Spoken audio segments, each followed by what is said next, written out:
pamusoroi tasangana zvekare pachirongwa chedu tsika dzavatema. Muchirongwa chanhasi ngatikurukurei nhaurwa yeShavi Renhamo. Tine Shavi Renhamo rinodaidzwa kunzi Ngwavarira. Shavi Renhamo rinodanwa kunzi Ngwavarira ndiro shavi ratiri kuda kutaura pamusoro paro nhasi. Panhaurwa iyi tichada kutarisa kuti shavi rinombouya sei, ndezvipi zvinokonzera kati zvinoitwa neshavi iri kana riri patiri, shavi iri ringadzingwa sei kana rauya patiri, nokuti chokwadi hapana munhu anoda nhamo. Saka tine shavi renhamo rinodaidzwa kana kudanwa kunzi Ngwavarira. Ngwavarira zvinogona zvekare vamwe vachitaura zvichibva pashavi iri zvinogona kureva nhamo yakakura, kati nhamo kana njodzi zvinogona kunzi zvekare Ngwavarira, kana pfumvu inogona kunzi Ngwavarira. Tine Ngwavarira zvekare yatichazotaura pamwe pekupedzisira apa unova mutambo unonzi Ngwavarira. Saka Ngwavarira neshavi ratataura nezvaro iri rinonzi zvekare Ngwavarira. Ngwavarira tati ishavi renhamo. Shavi renhamo rinonzi Ngwavarira rinombouya sei mukati mekurarama kwedu?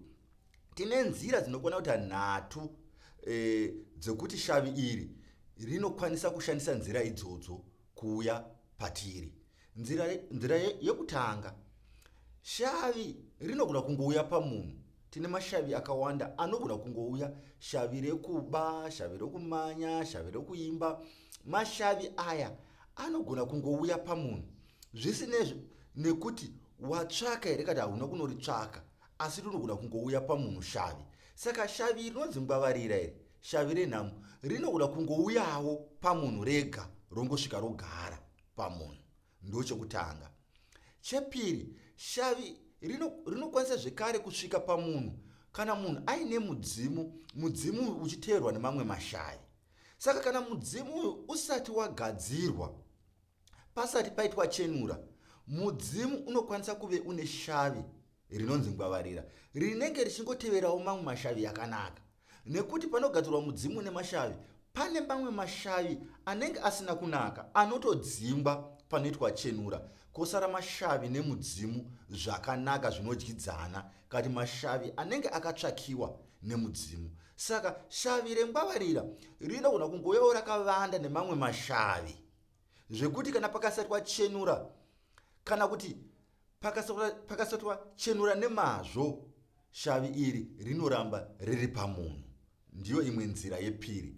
Nzira yetatu, kune vanhu vanogona kunoromba shavi iri vachinorigadza pane mumwe munhu, uchingova hutsinye. Zvinowanzoitika pamabarika zvekuti vamwe havadi kuti imba yanhingi ibudirire, munongoona pamwe imwe imba ine nhamo.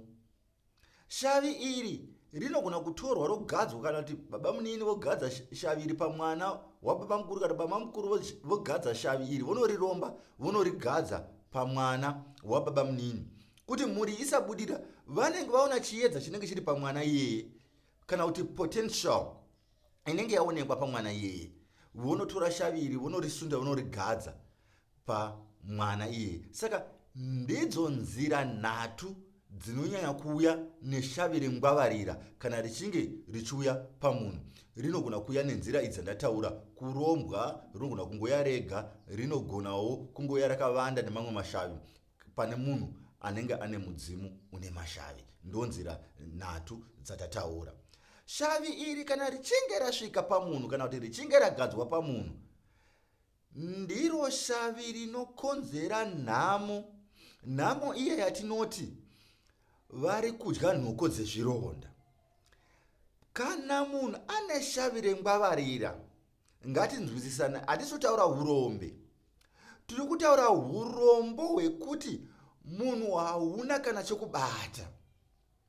Kana shavi reNgwavarira rikasvika pamunhu, munhu haaiti kana chimwe chinhu chinovakika. Munhu akagadzwa shavi reNgwavarira, akaenda kuri kuendawo vamwe, kungava kuJoni, kungava kunze kwenyika kuchando kuri kuenda vamwe vachinotsvaga mabasa, dzimwe nzvimbo dzinozikanwa nenyika dzinozikanwa kuchienda vamwe vachinotsvaga mabasa vachimawana. Munhu iyeye anogona kusvika pakutambura, kusvika pakutsvakirwa mari yokuti adzoke kumusha, kungava kujoni.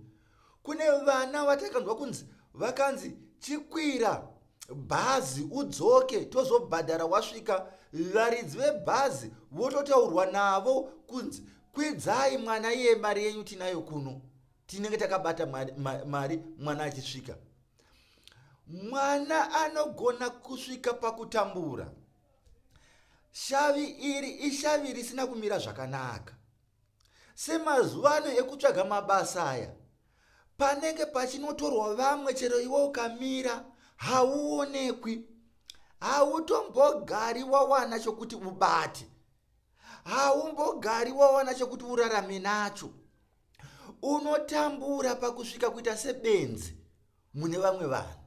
Vanhu vanogona kusvika pakubvunzana kuti dzakakwana here kana shavi rengwavarira richinge rakubata uri kunze kwenyika, kana shavi rengwavarira richinge rakutevera, kana shavi rengwavarira richinge ragara pauri. Vamwe vanokura vasina shavi iri, rotozoita zvekusundirwa, ndipo paunogona kungomuka uchinzwa kunzi basa rakapera.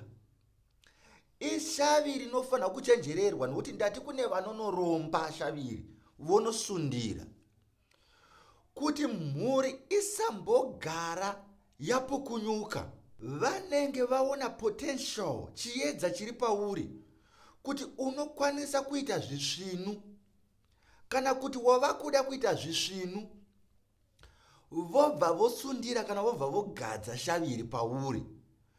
Vamwe vanonzi asi anga akaromba kai, upfumi hwese huya hwakaenda nepi, chero newe haukwanisi kutsanangura kuti upfumi hwako hwakaenda nepi.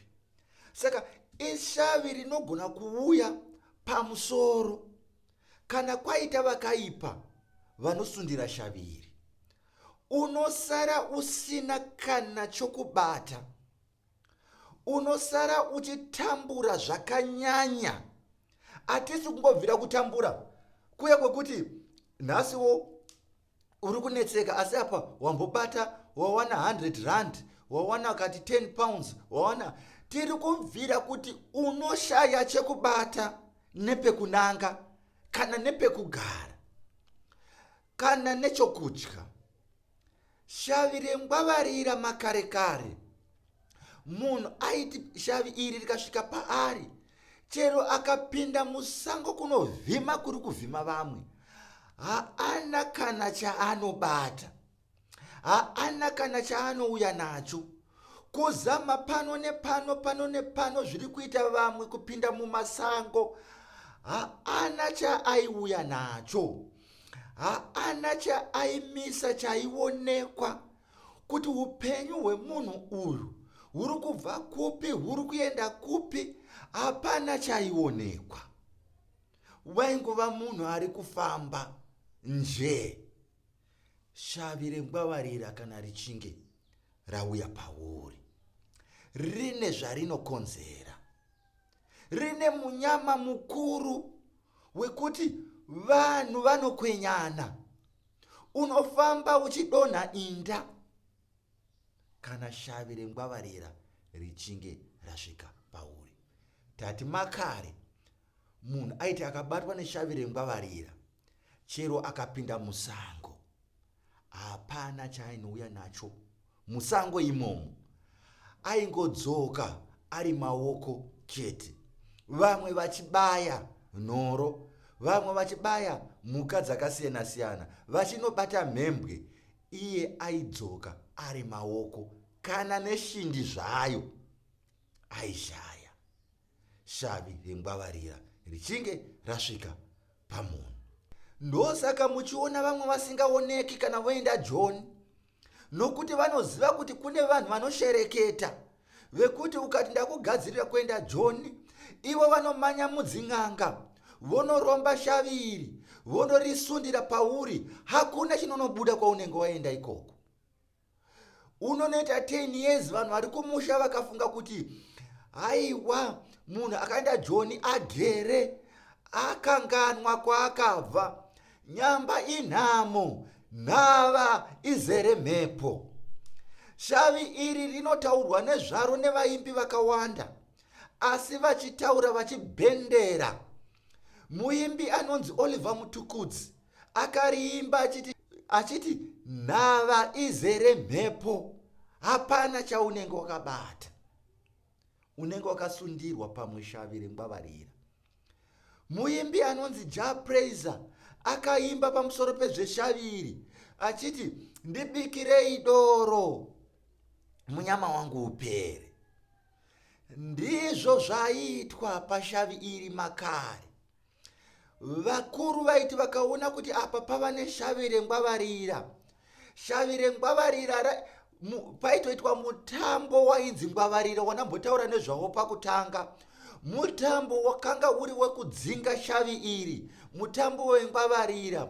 Paitobikwa doro, poridzwa ngoma, shavi iri richidzingwa. Rakambonyorwa nezvaro nemurume wandombogara achitaura nezvake anonzi Karl Marx, anoti kwakanga kune mweya yaibikirwa doro ichidzingwa. Saka shavi iri raidzingwa namai vemunhu atambura. Vaitoti chero vachembera vaifanirwa kusumuka votamba ngoma yengwavarira, shavi iri rodzingika. Shavi rengwavarira. Ndosaka Japraiser achitaura achiti machembere ndibikirei doro, nokuti raidzingwa namai vemunhu atambura. Ndivo vaisumuka vachiti hatidi nhamo, mukati hatidi urombo, mukati hatidi munyama, mukati memusha, pamusoro pemwana vangu. Votamba vachidzinga shavi iri, shavi rengwavarira. Nhamo yakadai yaidzingwa nokubikirwa doro, nokutamba mutambo wengwavarira. Mutambo wengwavarira mazuva ano hausisiko, hauchaonekwi. Hakuchina anoziva kuti mutambo uyu waitambwa sei, wairongwa sei kuti tizosvika pakudzinga shavi iri. Zvakaenda nemakare. Vazhinji taakunangana nekugeza makwenzi.